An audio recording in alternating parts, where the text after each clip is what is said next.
ಆಚೆ ಹೋದ ಕೂಡಲೇ ನನ್ನ ಹತ್ರ ಮುದ್ದು ಒಳ್ಳೆ ಮಗು ಥರ ಇರುತ್ತೆ. ನೀವು ಬರ್ತಿದಂಗೆ ನನ್ಗೆ ಯಾಕೆ ಆವಾಜ್ ಆಗ್ತಾಳೆ? ಇಲ್ದೇ ಇರೋದ್ನೆಲ್ಲ ಏನಕ್ಕೆ ಹೇಳ್ತಾಳೆ?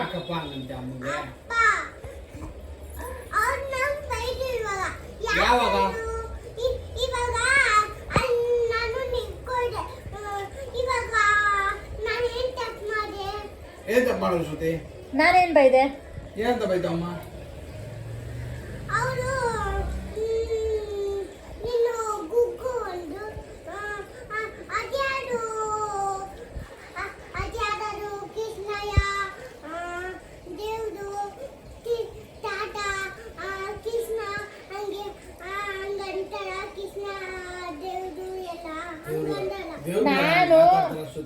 ನಾನು ಗುಗು ಅನ್ನ ಅನ್ನ ನಾನು ಅನ್ನ ರೀ.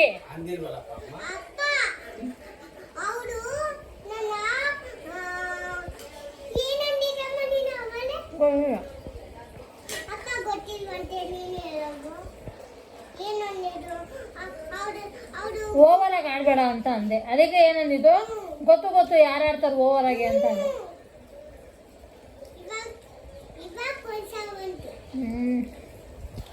ಇವಾಗ ಕ್ವಶನ್ ಆನ್ಸರ್ ಬಂತು.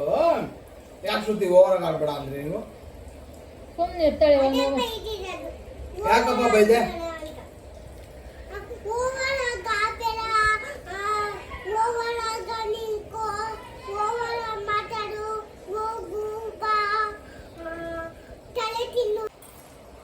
ಮಾತಾಡಿದ ಅವಳೇ. ನಾನು ಗುಗ್ಗು ಅಂತ ಪದನೇ ಯೂಸ್ ಮಾಡಿಲ್ಲ ರೀ. ನೀವು ಓವರ್ ಆಗ ಆಡ್ಬೇಡ ಅಂತ ಅಂದ್ರಂತೆ. ಹೌದು. ಅದಕ್ಕೆ ಅವರು ಇರಪ್ಪ ಓವರ್ ಆಗಿ ಆಡ್ಬೇಡ ಅಂತ ಅಂದ್ರಂತೆ. ಅದಕ್ಕೆ ಅವರು ಓವರ್ ಆಗಿ ಆಡೋದು ಯಾರು ಅಂತ ಗೊತ್ತಾಗುತ್ತೆ ಅಂದ್ರಂತೆ. ಅದಕ್ಕೆ ಯಾಕೆ ನೀವು ಬೇಜಾರು ಮಾಡ್ಕೊತೀರಾ? ಏನಕ್ಕೆ ಹೇಳ್ಬೇಕು? ನಾನು ಮಾತಾಡಿದಕ್ಕೆ ಯಾಕೆ ವಾಪಸ್ ಮಾತಾಡ್ಬೇಕು? ನೀವ್ ಯಾಕೆ ಹೇಳ್ಬೇಕು ಅವ್ರಿಗೆ ಓವರ್ ಆಗಿ ಆಡಿದ್ಯಾ ಅಂತ?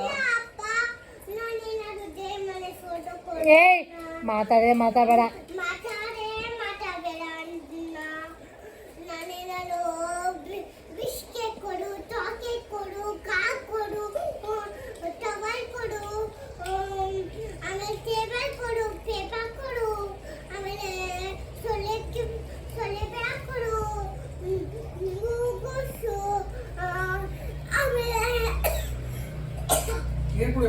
ಓವರ್ ಆಗಿ ಮಾತಾಡ್ಬಾರ್ದಾಯ್ತಾ?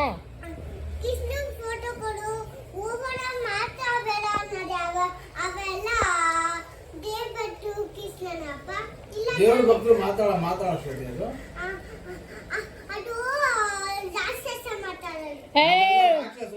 ಸುದ್ದಿ.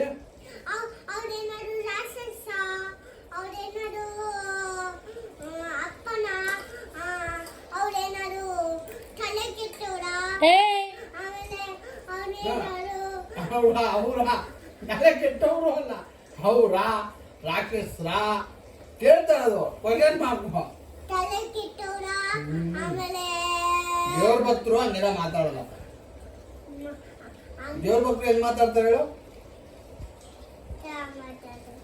ಚೆನ್ನಾಗಿದ್ದೀರಾ, ಒಳ್ಳೇದಾಗ್ಲಿ, ನೀವು ಬಂದಿದ್ದು ಸಂತೋಷ.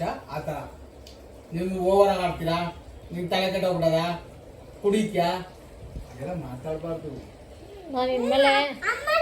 ನಾನು ನಿಮ್ಮ ಮಗಳ ಹತ್ರ ಇನ್ಮೇಲೆ ಮಾತಾಡಲ್ಲ ರೀ. ಮನೆ ಕೊಡು, ಸಂಪಾದನೆ ಕೊಡು, ದುಡ್ಡು ಕೊಡು, ಮದುವೆ ಆಗು, ಏನಾದ್ರು ಮಾಡೋ, ನೀನ್ ದುಡ್ಡು ಕೊಡಲ್ಲ, ಸಾಲ ಕೊಡು, ಅದೆಲ್ಲ ಹೇಳ್ತಾರಪ್ಪ. ಅದೆಲ್ಲ ದೇವ್ರ ಲಕ್ಷಣ ಅಲ್ಲಪ್ಪ. ಅದೆಲ್ಲ ಯಾವುದೇ ಕಾರಣಕ್ಕೂ ದೇವ್ರ ಲಕ್ಷಣ ಕೊಡಲ್ಲ. ಅದು ದುಷ್ಟ ಲಕ್ಷಣ.